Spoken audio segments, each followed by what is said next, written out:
ఎవరికి కష్టం వచ్చినా ముందు ముందు నేనున్నాననుకుంటూ పరిగెత్తే వాళ్ళు ఇప్పుడు మనకి కష్టం వస్తే మన ముఖం చూసే వాళ్ళు కూడా ఎవరూ లేరు. అయినా మీకు అలాగే అవ్వాలిలేండి. ఒక 8,000 ఉన్నాయి పావని. ఇంకో 2,000 చూసి ఏదో విధంగా రైడ్కి చేయాలి. లేకపోతే ఆ టార్చర్ మరీ ఎక్కువైపోయింది నాకు.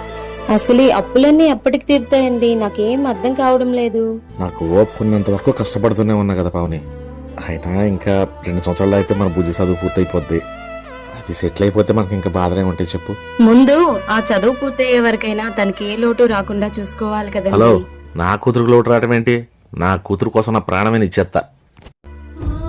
సరేలే కానీ ముందు ఆ రాయుడు బాకీ ఏదో క్లియర్ చేసేయండి. వాడు అసలే నోటికి ఏదొస్తే అది మాట్లాడతాడు. ఈ రోజు ఎలాగే నాడు బాకీ ఇచ్చి తీరతా.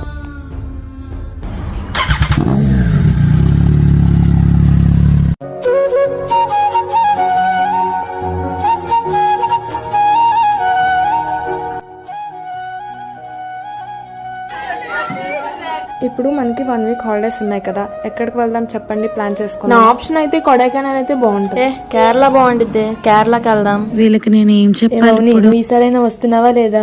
నేను రానులేవే, మీరు వెళ్ళొచ్చేయండి.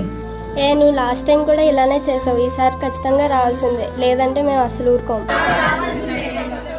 ఈసారి నువ్వు రాకపోతే మాత్రం చంపేస్తాను. సరే వస్తానులేవే. శ్రావ్య ఇంతకి ఎక్కడికని ఫైనల్ చేశారు? ఏమంటారు మీరు అందరూ? Kerala per head 5,000. ఓకేనా అందరికి? బావా 2,000 తీరా, మళ్ళీ 2 రోజులు ఇస్తా.